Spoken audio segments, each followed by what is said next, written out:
Pensamiento del día, miércoles 11 de septiembre. Vivir por la fraternidad universal.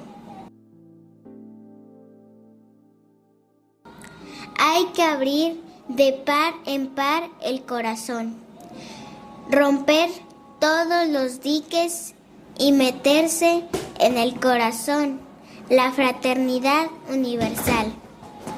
Yo vivo por la fraternidad universal. Si todos somos hermanos, tenemos que amar a todos. Tenemos que amar a todos. Parece una palabrita. Es una revolución. Kiara Lubick, El arte de amar, Ciudad Nueva, página 32.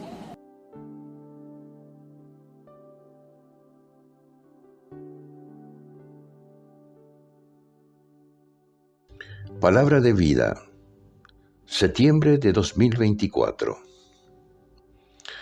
Pongan por obra la palabra y no se contenten solo con oírla, engañándose a ustedes mismos.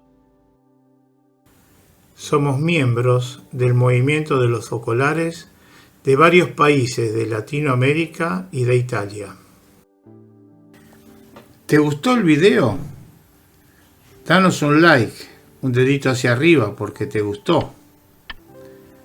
Suscríbete al canal y no dejes de tocar la campanilla, así te avisaremos cada vez que subimos un video.